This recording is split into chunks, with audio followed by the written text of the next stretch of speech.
कर्म और फल मनुष्य के जीवन व्यतीत क्रियाओं के अनुसार होता है।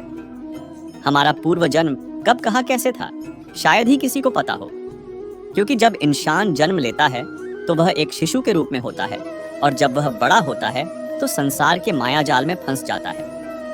इंसान के कर्मों का फल उसके जीवन के आधार के अनुसार होता है। तो पुनर्जन्म क्या है, और क्या हमारे कर्म जन्म से लेकर मौत तक हमारा अनुसरण करते हैं? गीता में भगवान श्री कृष्ण ने अर्जुन को ये बात समझाई थी कि लोगों को उनके कर्मों का फल हमेशा मिलता है। आपने महसूस किया होगा कि जो लोग अच्छे कर्म करते हैं वो परेशान रहते हैं, वहीं जो बुरे कर्म करते हैं वो खुशी से रह रहे होते हैं। अच्छे कर्म करने वाले परेशान होते हैं कि आखिर उन्हें इतनी परीक्षा क्यों देनी पड़ रही है, जबकि जो अधर्म की राह में हैं वो खुश हैं और जिंदगी का लुत्फ उठा रहे हैं। अगर आपके मन में भी ये सवाल आया है तो आज हम आपको इसका जवाब देंगे। ये जवाब वो है जो भगवत गीता में लिखा है और जो श्री कृष्ण ने अर्जुन को दिया था। भगवत गीता में वर्णित कथा के अनुसार जब भी अर्जुन के मन में कोई दुविधा होती थी तो वो श्री कृष्ण के पास पहुंच जाते थे। एक बार की बात है, अर्जुन ने भगवान श्री कृष्ण से आकर कहा कि वो दुविधा में है और इसका जवाब वो श्री कृष्ण से चाहते हैं। श्री कृष्ण ने पूछा कि क्या सवाल है। अर्जुन ने कहा, मुझे ये जानना है कि अच्छे लोगों के साथ हमेशा बुरा ही क्यों होता है, वहीं बुरे लोग खुशहाल दिखते हैं, और क्या पुनर्जन्म में भी पिछले कर्मों का फल मिलता है? अर्जुन के मुंह से ऐसी बातें सुनकर श्री कृष्ण मुस्कुराए और कहा, मनुष्य जैसा सोचता है और महसूस करता है वैसा कुछ नहीं होता है, बल्कि अज्ञानता की वजह से वो सच्चाई नहीं समझ पाता है। अर्जुन उनकी ये बात समझ नहीं पाए। इसके बाद श्री कृष्ण ने क्या कहा, वो बात हम इस वीडियो में जानते हैं। अगर आप भगवान श्री कृष्ण की पवित्र बातों को सुनना और समझना चाहते हो तो वीडियो को लास्ट तक पूरा देखें, क्योंकि इस वीडियो में आपको वह ज्ञान मिलेगा जो आपको कहीं और नहीं मिला होगा। श्री कृष्ण ने अर्जुन से कहा, पार्थ, मैं तुम्हें एक कथा सुनाता हूँ। उसे सुनकर तुम समझ जाओगे कि हर प्राणी को उसके कर्म के हिसाब से ही फल मिलता है। प्रकृति हर किसी को अपनी राह चुनने का मौका देती है। अब वो मनुष्य की इच्छा पर निर्भर करता है कि उसे धर्म की राह चुननी है या अधर्म की। कथा शुरू करते हुए श्री कृष्ण ने कहा, एक नगर में दो पुरुष रहा करते थे। एक पुरुष व्यापारी था जिसके जीवन में धर्म की बहुत महत्ता थी। वो पूजा पाठ में यकीन रखता था। वो हर रोज मंदिर जाता था और दान धर्म भी करता था और हर रोज भगवान की पूजा करता था। वहीं दूसरा पुरुष बिल्कुल विपरीत था। वो हर रोज मंदिर तो जाता था, लेकिन पूजा करने नहीं, बल्कि मंदिर के बाहर से जूते चप्पल चुराने। उसे दान और धर्म से कोई लेना देना नहीं था और उसे भगवान पर विश्वास नहीं था। समय बीतता गया और एक दिन बहुत जोर की बारिश हो रही थी। इस वजह से मंदिर में पुजारी के अलावा कोई नहीं था। ये बात जब दूसरे पुरुष को पता चली तो उसने कहा कि यह सही मौका है मंदिर का धन चुराने का। पंडित से नजर बचाकर उसने मंदिर का सारा धन चुरा लिया। उसी समय धर्म कर्म में विश्वास रखने वाला व्यक्ति भी मंदिर पहुंचा।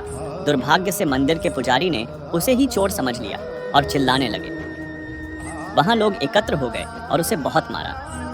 किसी तरह वो बचते बचाते वहां से निकला तो दुर्भाग्य ने उसका साथ वहां भी नहीं छोड़ा। मंदिर के बाहर वो एक गाड़ी से टकरा गया और घायल हो गया। फिर वो व्यापारी लंगड़ाते हुए घर जाने लगा तो रास्ते में उसकी मुलाकात उस पुरुष से हुई जिसने मंदिर से धन चुराया था। उसने कहा, आज तो मेरी किस्मत चमक गई, एक साथ इतना सारा धन मिल गया। ये सब देखकर उसे बहुत बुरा लगा और उसने अपने घर से भगवान की सारी तस्वीरें निकाल दी। कुछ सालों बाद दोनों की पुरुषों की मृत्यु हो गई। मरने के बाद जब दोनों यमराज की सभा में पहुंचे और भले पुरुष ने दूसरे व्यक्ति को देखा तो उसे बहुत गुस्सा आया। उसने क्रोधित होकर यमराज से पूछ ही लिया, मैं तो हमेशा अच्छे कर्म करता था, दान में विश्वास रखता था, उसके बदले जीवन भर मुझे अपमान और दर्द ही मिला और इस व्यक्ति को नोटों से भरी पोटली। आखिर ऐसा भेदभाव क्यों? इस पर यमराज ने कहा, पुत्र, तुम गलत समझ रहे हो। जिस दिन तुम्हारी गाड़ी से टक्कर हुई थी वो दिन तुम्हारे जीवन का आखिरी दिन था, परंतु तुम्हारे अच्छे कर्मों की वजह से तुम्हारी मौत सिर्फ एक छोटी से चोट में बदल गई। तुम इस दुष्ट व्यक्ति के बारे में जानना चाहते हो। दरअसल इसके भाग्य में राजयोग था, मगर इसके कुकर्मों और अधर्म की वजह से वो सिर्फ एक छोटी सी धन की पोटली में बदल गया। कथा सुनाने के बाद श्री कृष्ण अर्जुन से कहते हैं, पार्थ क्या अब तुम्हें तुम्हारे सवाल का जवाब मिल गया? ऐसा सोचना कि भगवान तुम्हारे कर्मों को नजरअंदाज कर रहे हैं, ये बिल्कुल भी सत्य नहीं है। भगवान हमें कब क्या किस रूप में दे रहा है मनुष्य को समझ में नहीं आता है। मगर आप अच्छे कर्म करते रहें तो भगवान की कृपा हमेशा बनी रहती है। इसलिए अपने अच्छे कर्मों को बदलना नहीं चाहिए, क्योंकि उसका फल हमें इसी जीवन में मिलता है। इसलिए मनुष्य का फर्ज है कि वो हमेशा अच्छे कर्म करते रहें, क्योंकि श्री कृष्ण ने गीता में भी बताया है कि किसी के द्वारा किया गया कर्म बेकार नहीं जाता है, चाहे वो अच्छा हो या बुरा। बहुत से लोग नास्तिक होते हैं, लेकिन फिर उनके साथ ऐसा कुछ होता है कि वे भगवान में विश्वास करने लग जाते हैं। दोस्तों, एक बार की बात है, एक बार भोला नाम का एक आदमी था। भोला शहर की एक छोटी सी गली में रहता था। वह मेडिकल की दुकान चलाता था। सारी दवाइयों की उसे अच्छी जानकारी थी। पूरी दुकान खुद संभालता था, इसलिए कौन सी दवा कहाँ रखी है उसे अच्छी तरह पता था। वो पूरी ईमानदारी से अपना काम करता था। ग्राहकों को सही दवा सही दाम पर देता था। सब कुछ अच्छा होने के बाद भी भोला नास्तिक था। भगवान में उसका जरा भी विश्वास नहीं था। वह पूरा दिन दुकान पर काम करता और शाम को परिवार तथा दोस्तों के साथ समय गुजारता था।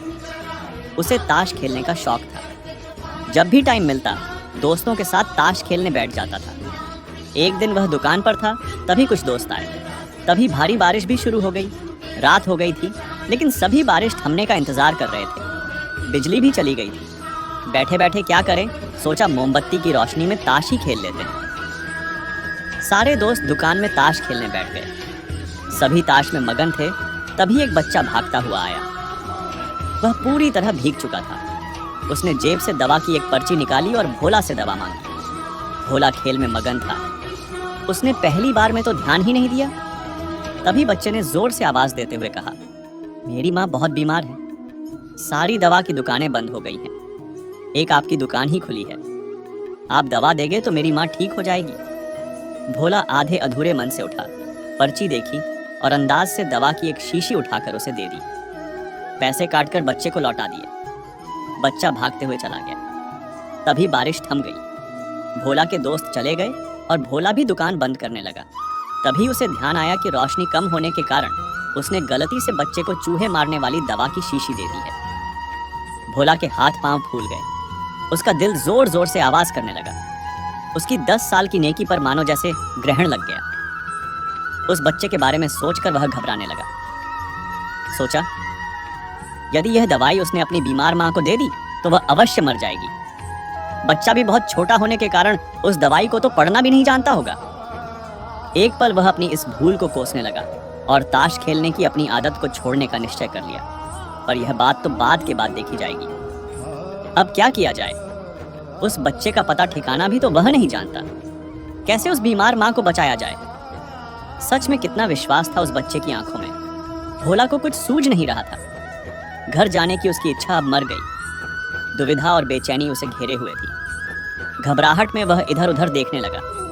पहली बार उसकी नजर दीवार के उस कोने में गई जहां उसके पिता ने जिद करके भगवान श्री कृष्ण की तस्वीर दुकान के उद्घाटन के वक्त लगाई थी। तब पिता ने कहा था, भगवान की भक्ति में बहुत शक्ति होती है। वह हर जगह व्याप्त है और हमें सदैव अच्छे कार्य करने की प्रेरणा देता है। भोला को यह सारी बात याद आने लगी। आज उसने इस अद्भुत शक्ति को आजमाना चाहा। उसने कई बार अपने पिता को भगवान की तस्वीर के सामने हाथ जोड़कर आंखें बंद करते हुए पूजा करते देखा था। उसने भी आज पहली बार कमरे के कोने में रखी उस धूल भरी कृष्ण की तस्वीर को देखा और आंखें बंद कर दोनों हाथों को जोड़कर वहीं बैठ गया। कुछ देर बाद वह छोटा बच्चा फिर दुकान में आया। भोला के पसीने छूटने लगे। वह बहुत अधीर हो उठा। पसीना पोंछते हुए उसने कहा, क्या बात है बेटा, तुम्हें क्या चाहिए? बच्चे की आंखों से पानी छलकने लगा। उसने रुकते रुकते कहा, बाबूजी, माँ को बचाने के लिए मैं दवाई की शीशी लिए भागे जा रहा था। घर के करीब पहुंच भी गया था। बारिश की वजह से आंगन में पानी भरा था और मैं फिसल गया। दवाई की शीशी गिरकर टूट गई। क्या आप मुझे वही दवाई की दूसरी शीशी दे सकते हैं बाबूजी? बच्चे ने उदास होकर पूछा। हाँ, क्यों नहीं? भोला ने राहत की सांस लेते हुए कहा। लो, यह दवाई। पर उस बच्चे ने दवाई की शीशी लेते हुए कहा, पर मेरे पास तो पैसे नहीं हैं, उस बच्चे ने हिचकिचाते हुए से कहा। भोला को उस पर दया आई। कोई बात नहीं, तुम यह दवाई ले जाओ और अपनी माँ को बचाओ। जाओ जल्दी करो, और हाँ, अब की बार जरा संभल के जाना। लड़ डाका। अच्छा बाबूजी, कहता हुआ खुशी से चल पड़ा। अब भोला की जान में जान आई। भगवान को धन्यवाद देता हुआ अपने हाथों से उस धूल भरी तस्वीर को लेकर अपनी धोती से पोंछने लगा और अपने सीने से लगा लिया।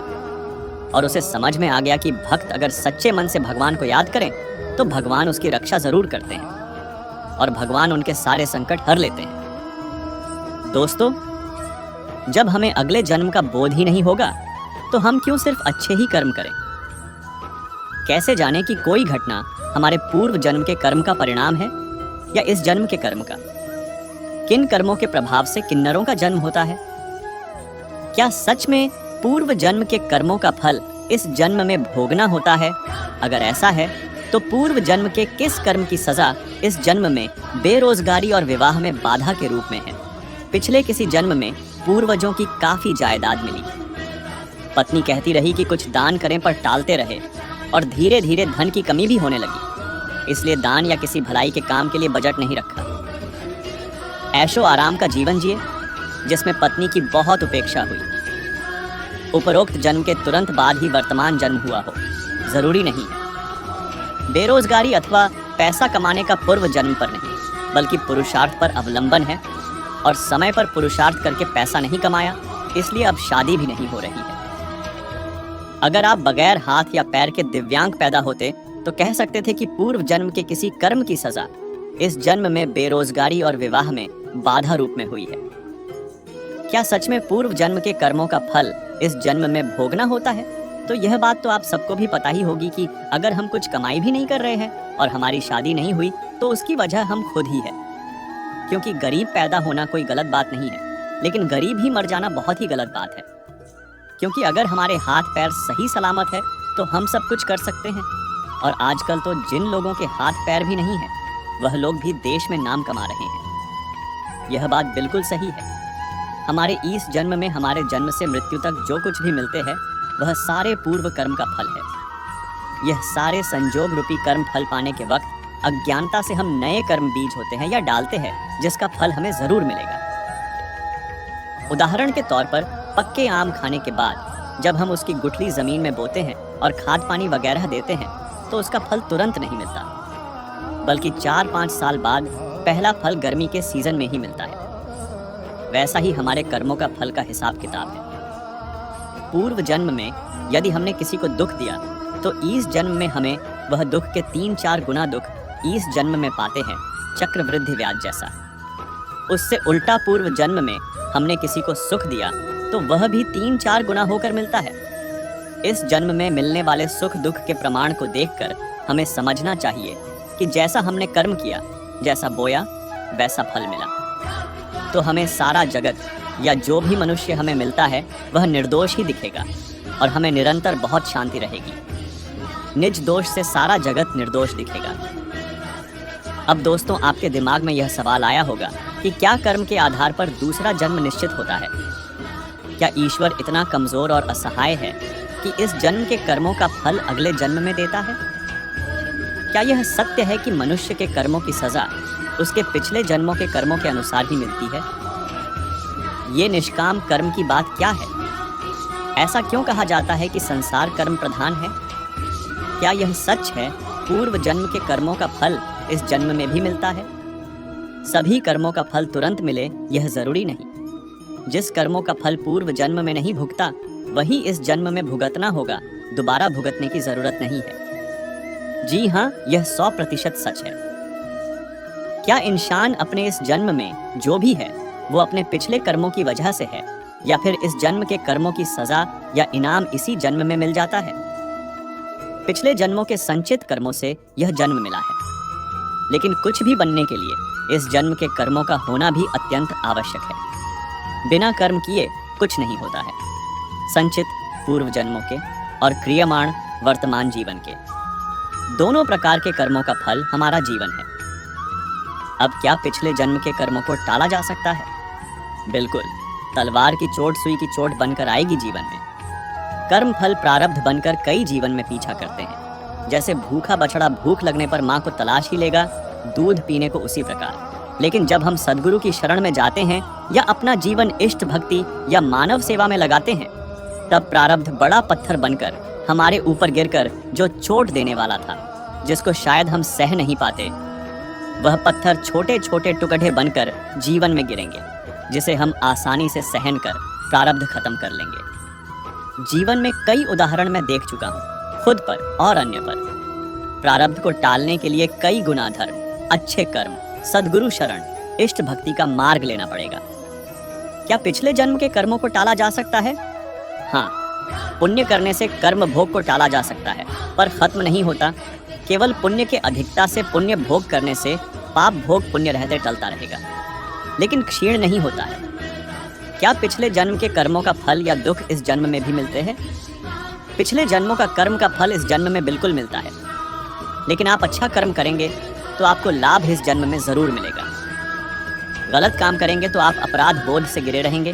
न केवल पिछले एक ही जन्म का, अपितु जब तक किसी कर्म का भुगतान नहीं होता है, तब तक पिछले अनेक जन्मों के कर्म भी संचित रह सकते हैं। यह ईश्वरीय व्यवस्था है, इसे पूर्णतया कोई नहीं जान सकता है। जब हमारा जन्म ही पिछले जन्म के कर्मों के आधार पर होता है, तो पिछले जन्म के कर्मों के भोग पर संदेह क्यों? और जिसे हम सब भाग्य कहते हैं, वह भी तो कर्मफल ही है। पूर्वकृत कर्म जो कि पिछले जन्मों में जीव ने किए हैं, उन्हीं से उसके संस्कारों का निर्माण होता है। ये संस्कार सूक्ष्म शरीर के अंतकरण के चित्त की स्मृति में संचित होते रहते हैं। इन्हीं संस्कारों का कुछ चुना हुआ भाग वर्तमान के जीवन में भोगने हेतु चुना जाता है। इस चुने हुए संस्कार के भाग को प्रारब्ध कहते हैं। यदि प्रारब्ध में अच्छे कर्मों से बने संस्कार चयनित हैं, तो जीव को वर्तमान में अच्छे भोग भोगने को प्राप्त होंगे। इसी प्रकार मिश्रित व बुरे प्रारब्ध को भी समझा जाए। यद्यपि प्रारब्ध भोगने में किसी प्रकार की स्वतंत्रता जीव की नहीं है, क्योंकि ईश्वर कर्म फल भोग का नियंता है। जैसे कर्म वैसा भोग, पर जीव कर्म करने हेतु स्वतंत्र है। कर्म करने में कोई परतंत्रता ईश्वर ने जीव पर नहीं थोपी है। जीव चाहे अच्छे कर्म करे या बुरे, वही उसका फल भोग करेगा। यदि किसी का प्रारब्ध उत्तम है, तो उस जीव के भोग उत्तम दिखेंगे। यदि वह गलत कर्म भी कर रहा है, तो जब तक उत्तम भोग समाप्त न हो जाएगा, वह उत्तम फल भोगता हुआ दिखेगा। पर अभी तो वह बुरे कर्म खूब कर रहा है। जैसे ही उस जीव का उत्तम भोग समाप्त हो जाएगा, उसके बुरे कर्मों का फल भोग प्रारंभ हो जाएगा। इसलिए जो पूर्वकृत कर्म है, वो वर्तमान का भाग्य है, और जो अभी वर्तमान के कर्म हैं, वो आगामी भाग्य बनाएंगे। जिस जन्म में कर्म करते हैं, यदि किसी कारणवश उसी जन्म में फल प्राप्त नहीं हुआ, तो आगे के किसी जन्म में उसका फल मिलता है।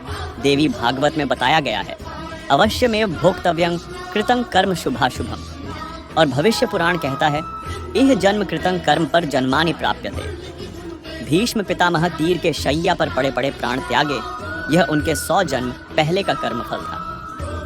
क्या पूर्व जन्म में किए हुए कर्मों का फल इस जन्म में भुगतना होता है?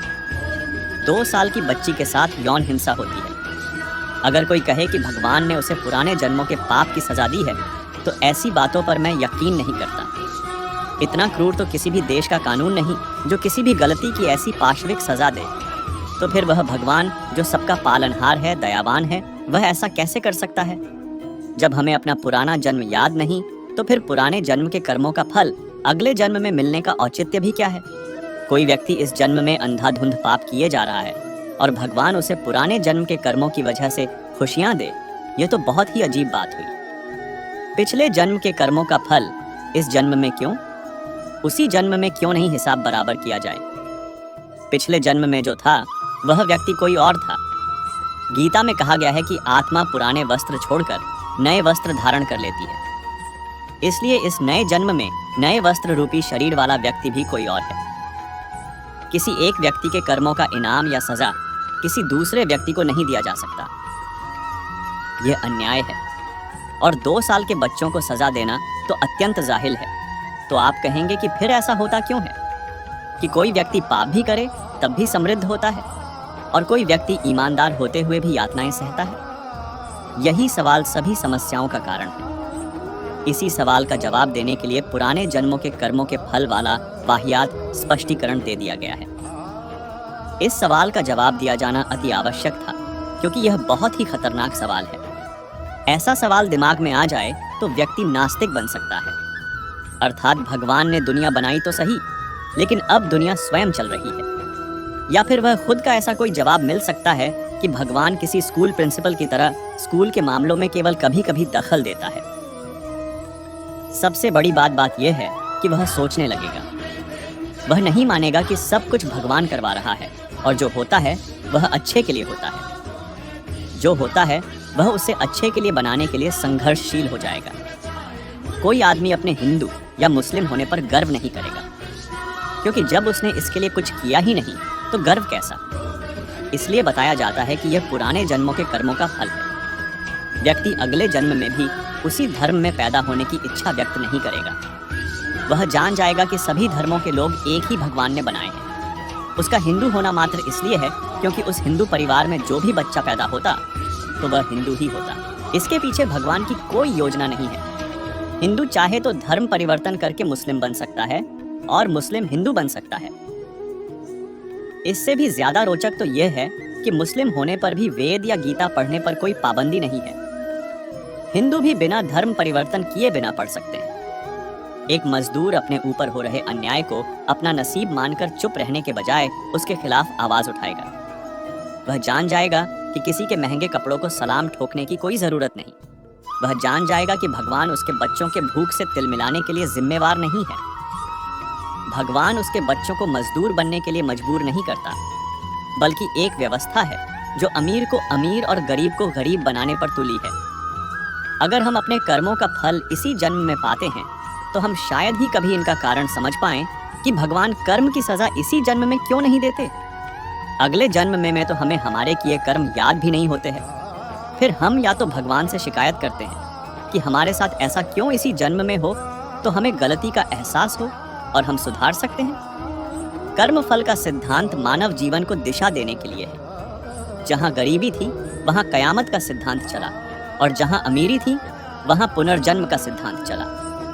भारत में अमीर देश था तो यहाँ धन और शक्ति से संपन्न लोगों को बुरा कर्म करोगे तो अगले जन्म में भुगतोगे, यह डर दिखाया गया, जिससे संपन्नता के नशे में चूर व्यक्ति अधर्म करने से डरे।